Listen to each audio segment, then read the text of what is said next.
تنظیمات وبسایت. با سلام خدمت همه کاربران گرامی. در این ویدیو با بخش تنظیمات وبسایت در پنل سایت ساز کندو آشنا میشیم. برای ورود به تنظیمات وبسایت، ابتدا از منوی وبسایت روی گزینه سایر کلیک کنید. سپس در پنجره باز شده گزینه تنظیمات رو انتخاب کنید تا وارد این بخش بشید. در این صفحه میتونید تنظیمات اصلی سایت مثل ظاهر و رنگبندی، قالب، فونت ها، آیکون های سایت، توضیحات متا، واترمارک، صفحه لودینگ و تنظیمات مربوط به بلاگ رو مدیریت کنید. تب اول، تنظیمات اصلی. در تب تنظیمات اصلی، اطلاعات پایه سایت رو مشخص و تنظیم می کنید. عنوان سایت، در کادر عنوان سایت، نام اصلی وبسایتتون رو وارد کنید. این عنوان برای معرفی سایت استفاده میشه و بهتر کوتاه، واضح و متناسب با حوزه فعالیتتون باشه. دامنه سایت. در قسمت دامنه سایت، آدرس اصلی وبسایت نمایش داده میشه که به طور پیش‌فرض بر اساس سایتتون تکمیل میشه و قابل تغییر نیست. صفحه اصلی. در بخش صفحه اصلی میتونید مشخص کنید کدوم صفحه به عنوان خانه یا صفحه اول سایت نمایش داده بشه. با باز کردن این منوی کشویی، فهرست صفحاتی که داخل سایت ایجاد شده در اختیارتون قرار میگیره. برای مثال میتونید صفحه خانه، صفحات آموزشی، راهنماها و یا هر صفحه دیگه‌ای که قبلاً در سایت ساخته شده رو به عنوان صفحه اصلی انتخاب کنید. زبان پیش‌فرض. در قسمت زبان پیش‌فرض، زبان اصلی وبسایت رو مشخص می‌کنید. این تنظیم مشخص می‌کنه که محتوای اصلی و ساختار سایت به صورت پیش‌فرض با چه زبانی نمایش داده بشه. نکته مهم این هست که باید از قبل در قسمت زبان‌های مورد نظرتون رو فعال کنید. آموزش این بخش رو در ویدیوی مربوطه میتونید مشاهده کنید. هوش مصنوعی. در قسمت هوش مصنوعی میتونید هوش مصنوعی مورد استفاده در سایت رو انتخاب کنید. با باز کردن منوی کشویی، مدل‌های مختلف هوش مصنوعی نمایش داده میشن که میتونید مدل مورد استفاده در سایتتون رو مشخص کنید. وضعیت سایت. در بخش وضعیت سایت میتونید وضعیت دسترسی کاربران به سایت رو تعیین کنید. گزینه‌های قابل مشاهده در این قسمت شامل موارد زیر هستند: فعال، غیر فعال، در حال ساخت، در حال بروز رسانی.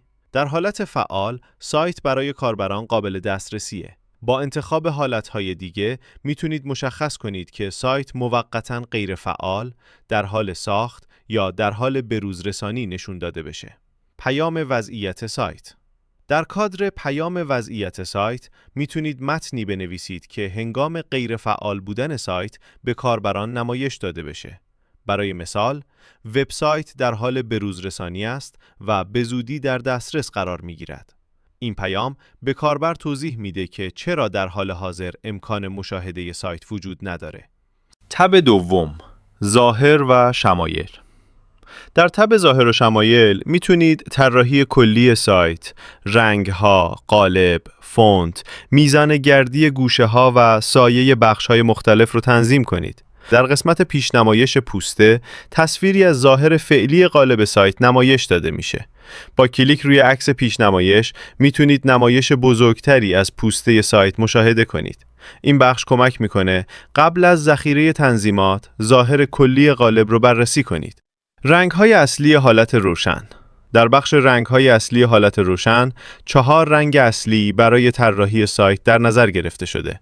پس زمینه اصلی، این رنگ برای بخش‌های اصلی و شاخص قالب استفاده میشه. پس زمینه مکمل، این گزینه رنگ مکمل پس زمینه اصلی رو مشخص میکنه. متن اصلی از این رنگ برای نوشته‌های اصلی سایت استفاده میشه. متن مکمل این رنگ برای بعضی از نوشته‌ها و بخش‌های مکمل قالب استفاده میشه. برای تغییر هر رنگ کافیه روی کادر رنگی کنار اون کلیک کنید. بعد از باز شدن پنجره انتخاب رنگ میتونید رنگ رو از داخل طیف رنگی انتخاب کنید، میزان شفافیت رو تغییر بدید یا کد دقیق رنگ رو وارد کنید. حالت تیره یا دارک مود. در قسمت حالت تیره میتونید وضعیت نمایش حالت تاریک سایتتون رو مشخص کنید. اگه این بخش رو فعال کنید، مثل حالت روشن میتونید رنگ‌های مختلف سایتتون رو تنظیم کنید. پوسته سایت. در بخش پوسته سایت، قالب طراحی وبسایت رو انتخاب می‌کنید. با باز کردن منوی کشویی، فهرستی از پوسته‌های موجود نمایش داده میشه. با انتخاب هر پوسته، طراحی کلی سایت بر اساس همون قالب تنظیم میشه. گردی. در کادر گردی، میزان گرد بودن گوشه‌های کادرها و بخش‌های مختلف سایت رو بر حسب پیکسل وارد می‌کنید. سایه. در بخش سایه میتونید میزان و شکل سایه کات‌های سایت رو بر حسب پیکسل تنظیم کنید. با کلیک روی آیکون کنار این کادر، پنجره سایه انداز حرفه‌ای باز میشه و میتونید سایه ها رو به صورت دقیق تر تنظیم کنید. فونت نوشته ها. در قسمت فونت نوشته ها، فونت مورد استفاده برای متن‌های سایت رو مشخص می‌کنید. در حالت پیش‌فرض، این بخش روی گزینه پیش‌فرض قالب قرار گرفته تا بر اساس فونت تعیین شده برای قالبی که انتخاب می‌کنید تنظیم بشه. با باز کردن منوی کشویی، فونت‌های قابل انتخاب نمایش داده میشن. با انتخاب هر گزینه، نوشته‌های وبسایت با همون فونت نمایش داده میشن. بهتر فونتی رو انتخاب کنید که با زبان و سبک ظاهری سایتتون هماهنگ باشه. تب سوم، آیکان‌ها. در تب آیکان‌ها، تصاویر و آیکان‌های مورد نیاز سایت رو مدیریت می‌کنید. Fave Icon تصویر کوچکیه که کنار عنوان سایت در تب مرورگر نمایش داده میشه. برای ثبت یا تغییر اون، روی دکمه آپلود تصویر جدید کلیک کنید و فایل مورد نظرتون رو انتخاب کنید. اندازه پیشنهادی این تصویر 32 در 32 پیکسل هست. هوم اسکرین.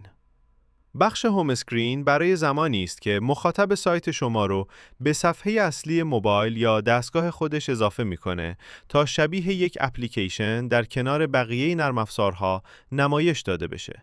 اندازه پیشنهادی این تصویر 180 در 180 پیکسل هست. اسپلش اسکرین. بخش اسپلش اسکرین مربوط به صفحه‌ای هست که هنگام باز شدن یا بارگذاری اولیه اپلیکیشن نمایش داده میشه. اندازه پیشنهادی این تصویر 1136 در 640 پیکسل هست. هر سه بخش گفته شده در تب آیکان‌ها قابلیت تغییر اندازه تصویر و تنظیم کیفیت تصویر رو برای راحت‌تر شدن مراحل آپلود تصاویر دارند. همچنین در قسمت نمایش ها پیش نمایشی از محل قرارگیری آیکان ها به عنوان نمونه گذاشته شده تا موقعیت اون رو بهتر مشاهده کنید. تب چهارم، توضیحات متا. در تب توضیحات متا میتونید توضیح کوتاهی برای معرفی صفحه در موتورهای جستجو وارد کنید. توضیحات صفحه در کادر توضیحات صفحه یک متن کوتاه، دقیق و مرتبط با محتوای سایت بنویسید. این متن باید حداقل 120 و حداکثر 160 کاراکتر داشته باشه. این توضیح میتونه در نتایج موتورهای جستجو زیر عنوان سایت نمایش داده بشه. بنابراین بهتر خلاصه، واضح و جذاب نوشته بشه. بخش ویژه. با کلیک روی آیکون هوش مصنوعی که در نوار بالای صفحه قرار گرفته، میتونید این توضیحات رو به صورت خودکار و در کمترین زمان بر اساس اصول SEO تکمیل کنید. امتیاز SEO. در قسمت امتیاز SEO، وضعیت توضیحات وارد شده بررسی میشه. تکمیل صحیح متن و رعایت تعداد کاراکترهای پیشنهادی میتونه به بهتر شدن وضعیت این بخش کمک کنه. در بخش نمایش موقعیت توضیحات، به عنوان نمونه پیش نمایشی از محل قرار گرفتن توضیحات در نتایج جستجو گذاشته شده تا موقعیت اون رو بهتر مشاهده کنید. تب پنجم، واترمارک. در این تب میتونید وضعیت واترمارک تصاویر سایت رو مشخص کنید. واترمارک به صورت یک نوشته یا تصویر روی عکس‌های سایت قرار بگیرد و برای نمایش نام یا نشان برند شما استفاده شود. وضعیت واترمارک با باز کردن منوی کشویی 3 گزینه نمایش داده میشه. غیر فعال. برای باگذاری تصاویر وبسایت بدون واترمارک. واترمارک تصویری. برای باگذاری تصاویر با یک تصویر مشخص به عنوان واترمارک. واترمارک متنی. برای بارگذاری تصاویر با یک متن مشخص به عنوان واترمارک. با انتخاب واترمارک تصویری یا متنی، تنظیمات مربوط به مدیریت واترمارک نمایش داده میشه که بعد از تکمیل این تنظیمات، واترمارک روی تصاویر سایت قرار میگیره. نمایش موقعیت واترمارک در سمت چپ صفحه هم بخشی با عنوان نمایش موقعیت واترمارک قرار گرفته که موقعیت تقریبی واترمارک روی تصاویر سایت رو نمایش میده. تب ششم، لودینگ سایت. در تب لودینگ سایت، وضعیت نمایش صفحه بارگذاری سایت رو مشخص می‌کنید. صفحه لودینگ زمانی نمایش داده میشه که سایت در حال بارگذاریه و هنوز محتوای اصلی به طور کامل در اختیار کاربر قرار نگرفته. وضعیت لودینگ از طریق این منوی کشویی میتونید وضعیت صفحه لودینگ رو تغییر بدید. اگه گزینه فعال رو انتخاب کنید، میتونید تصویر لودینگ رو آپلود کنید و رنگ دلخواهتون رو براش تنظیم کنید. در سمت چپ صفحه پیشنمایشی از محل نمایش لودینگ قرار گرفته که موقعیت تقریبی لودینگ رو بهتر مشاهده کنید. تب هفتم، بلاگ. در تب بلاگ، تنظیمات مربوط به نمایش نوشته‌ها، دیدگاه‌ها، تعداد بازدید و اعلان‌ها رو مدیریت می‌کنید. تعداد پست در قسمت تعداد پست مشخص می‌کنید در هر صفحه چند پست نمایش داده بشه. مقادیر پیشنهادی برای تعداد پست ها 6، 9 یا 12 هستند. کامنت ها. در قسمت کامنت ها میتونید امکان ثبت نظر برای پست های بلاگ رو فعال یا غیر فعال کنید. در صورت فعال بودن این گزینه، کاربران میتونن نظرات و دیدگاه های خودشون رو برای بلاگ های شما ثبت کنن. نمایش تعداد کامنت در این بخش مشخص می‌کنید که تعداد نظرهای ثبت شده برای هر بلاگ نمایش داده بشن یا خیر. نمایش تعداد بازدید با استفاده از گزینه نمایش تعداد بازدید میتونید تعداد دفعات مشاهده هر بلاگ رو در سایت نمایش بدید. اعلان‌ها. در قسمت اعلان‌ها میتونید وضعیت اعلان ایمیل ها رو مدیریت کنید. اگه دوست دارید ایمیل های ثبت شده بهتون اطلاع رسانی بشه، میتونید این گزینه رو روی حالت فعال قرار بدید. تعداد کاراکترها. در کادر تعداد کاراکترها مشخص میکنید چه مقدار از متن هر پست در صفحه لیست بلاگ ها نمایش داده بشه. سپس کاربر میتونه برای مطالعه کامل متن وارد صفحه اختصاصی هر پست بشه. این عدد بهتر بین 150 تا 250 کاراکتر باشه.